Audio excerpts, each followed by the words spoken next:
Pan Pavel Šen je generálním ředitelem společnosti Assembly Unit. Hezký den, Pavle. Dobrý, krásný den vám přeji. Vy vyrábíte a distribuujete naprosto úžasné flexibilní kamenné obklady. Podle mě je to obrovská inspirace nejen pro šikovné kutily. Co to vlastně je?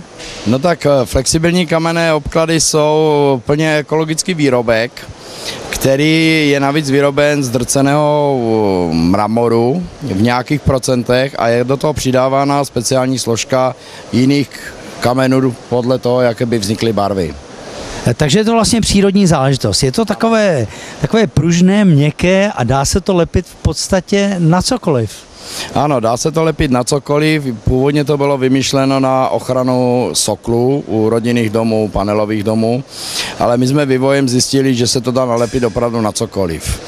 Už dnešnímu dní můžu říct, že jsme schopni vylepit to na plech, jsme schopni to vylepit na sklo, jsme schopni to vylepit zkrátka kamkoliv.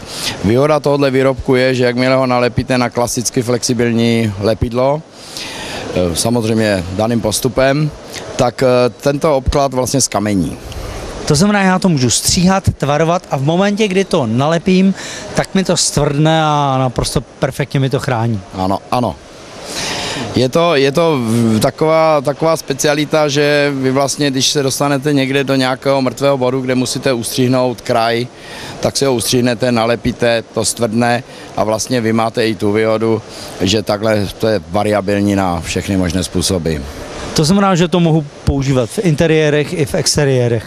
Ano, hodně lidí to vlastně používá i kolem krbu, používají to vlastně kolem televizí, za zdí, jakoby interiéry, exteriéry, fasády, kolem oken, všude, kde se dá. A tady je vidět, že máte nejrůznější tvary, nejrůznější barevnosti, designy. Tak my k dnešnímu dní máme nějakých 70 barev a 11 tvarů, které jsou teda nejžádanější. Co se týče barev, jsme samozřejmě schopni vyrobit i individuální barvy, ale je to nějakých 100 metrů pro zákazníka, jo, který by chtěl svoji, já nevím, třeba fialovou. No a jak vidíme i na aplikaci, tak to opravdu zvládne i normální šikovný kutil. No ten systém byl vymyšlen tak, aby si to s prominutím nalepili i ženy. Protože, jak vím, nám mužům se někdy moc nechce, takže ty ženy vlastně, když dají jednoduchý postup a neumí to, a přilepí to špatně, tak se vůbec nic neděje, protože ten vzorek je mrazuvzdorný a je to opravdu pro lajky. Já bych řekl, že i děti by to zvládly. A určitě by je to bavilo. Co když někde bude nějaké vlhké zdivo, jak je to s paropropustností? No, paropropustnost to má. Nevýhodou je, že když někdo použije neparopropustný polystyren, tak to ztrácí efekt. Ale tím, že je tenhle výrobek paropropustný, tak zabraňuje tomu, že vám to vlastně v zimě, když by vám tam natekla voda, neodpadlo, neboli mráz to neurve. Jo. My už teď máme vlastně s jednou firmou spolupráci na paropropustných polystyrenech a chystáme vlastně teď ještě paropropustné lepidlo. Úplnou novinku a vlastně když použijeme tenhle systém, tak jsme schopni odvlhčit celý barák. A jak je to s váhovým zatížením? Tak tenhle výrobek je unikátní v tom, že na metr čtvereční je jeho váha 4,5 kg. Což je obrovská výhoda, protože vy to můžete lepit na jakýkoliv materiál, aniž by vám to upadlo. Nepotřebujete žádné kotvení, žádné jiné nějaké držáky, jo, takže my s tím třeba lepíme i podhledy, polystyrenové podhledy, jakékoliv podhledy. A k tomu spárování se vlastně použije to podkladní lepidlo, že?